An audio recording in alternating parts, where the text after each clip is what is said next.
Kali ini gue akan sharing ya dari pengalaman gue bagaimana caranya lu bisa jadi kaya sebelum umur 30. Karena gue percaya kaya di usia tua itu scam menurut gue.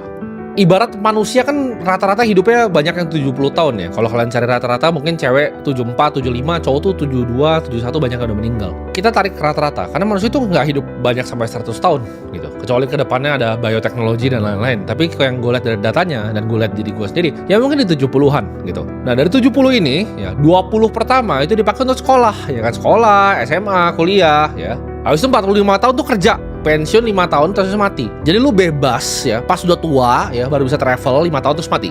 Itu bukanlah hidup yang gue mau. Ya jadi kalau ada orang yang bilang, oh tapi orang kaya yang ini yang udah tua ini bilangnya sabar, kaya nanti. Ya itu mereka aja, jangan gue. Gue gak mau cuman bebas 5 tahun. Gue dari umur 22 tahun tuh udah bebas ya. Gue bisa beli supercar yang gue mau, gue punya rumah yang enak, gue tinggal di tempat tinggal yang bagus. Ya gue bisa ajak orang tua gue keliling dunia. Karena semua orang tuh tahu kekayaan sesungguhnya itu cuma waktu. Kalian jangan mau ditipu sama kata-kata seperti itu, kaya harus tua. Jangan mau ditipu ya, karena waktu itu selalu lebih berharga dibanding uang. Itulah kenapa mereka yang ngomong seperti itu masih naiknya private jet. Karena mereka tahu waktu lebih mahal dari uang. Cara menang di hidup ini, itu yang pertama lo harus benerin tuh yang ada di dalam kepala lo ya. Yang gue sebutnya mindset. Ini zaman dulu banyak influencer yang cemooh gue ya. Influencer monyet gembel yang tadi bilang, oh apa yang penting genset ya kan, keset. Tapi mindset ini yang bisa bikin diri gue itu ada seperti sekarang.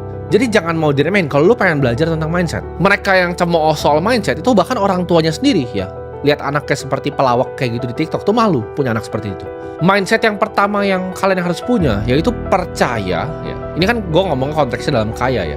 Lu percaya bahwa diri lu sendiri itu bisa kaya. Tapi ini gue paham banget, bakal banyak yang ngomong ke lu adalah orang yang halu, lu adalah orang yang delusional. Misalnya lu tinggal di desa gitu kan, naik motor. Tapi lu percaya di diri lu, di hati lu yang paling dalam, lu percaya ya. Ketika lu lihat muka lu sendiri kaca, lu percaya bahwa orang ini bisa kaya. Gue itu dari zaman masih miskin ya. Gue dari naik motor, gue dari beli mobil bekas Ford Fiesta, itu gue sudah percaya bahwa Timothy akan jadi seorang triliuner. Gue nggak tahu caranya gimana, gue nggak tahu apapun yang gue harus lakuin. Kalau disuruh nyapu tai setiap hari, ya sampai situ gue akan nyapu tai setiap hari. Gue nggak peduli caranya gimana, apapun itu gue akan lakukan. Tapi gue tahu, ya, gue belum tahu jalannya, gue belum bisa lihat jalannya. Nggak ada yang ngajarin gue jalannya juga. Tapi gue tahu ya, suatu saat sebelum gue masuk ke tanah, sebelum gue dikubur, gue akan jadi triliuner dan gue akan bermanfaat untuk orang banyak. Dan ketika gue nyampe itu, gue berjanji sama Tuhan yang di atas, gue berjanji akan bantuin semua orang bisa jadi kayak gitu. Karena kalau lu tidak percaya sama diri lu sendiri, tidak ada yang akan yang percaya sama lu. Ya nggak apa-apa nanti lu dibilang delusional, lu dibilang halu, lu dibilang kebanyakan nonton konten, ya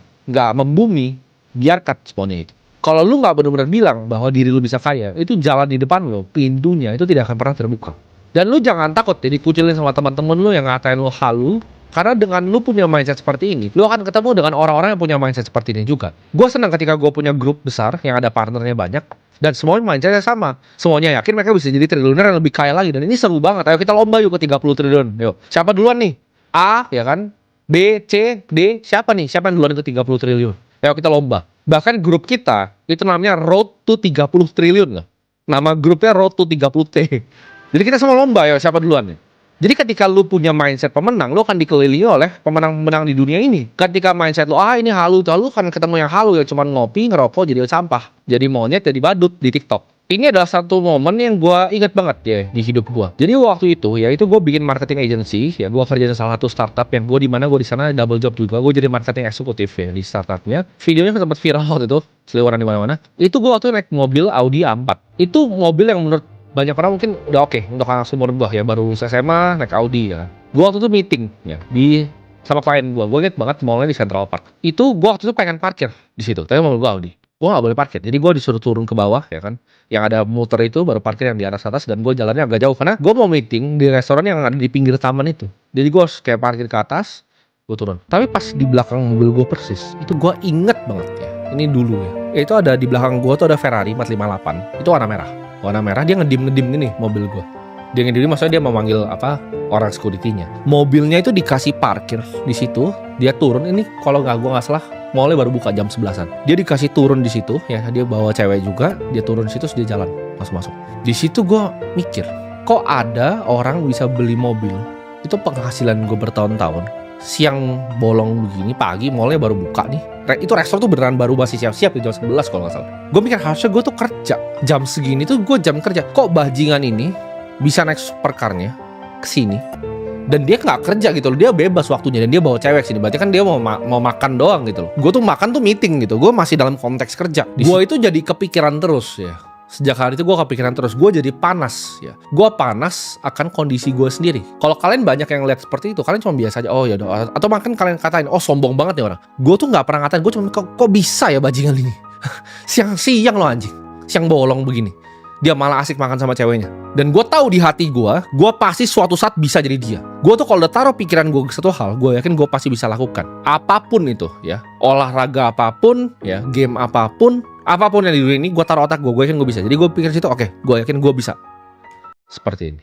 Orang tuh kebanyakan udah akhirnya, oh rezeki diatur di atas. Enggak, kalau gue lihat kayak begitu, ya dia tahu cara dapetin rezekinya. Gue pengen bisa dapetin rezeki kayak dia. Gue panas setiap malam, gue pikir tuh gila anjing, dia bisa parkir kayak begini. Gue nggak pernah, gue disuruh muter-muter tuh. Padahal saya gue ngerasa waktu itu mobil gue nggak jelek-jelek banget, ternyata ada mobil bagus yang bisa parkir di situ. Gue pas mau parkir di situ dibilang ini cuma bisa sebentar di sini. Padahal sebenarnya di situ dia emang bisa parkir gitu, tapi karena mobil gue mungkin lebih jelek gitu. Ada Ferrari yang bagus yang warna merah di belakang. Makanya gue sampai sekarang setiap lihat 458 kesel gue.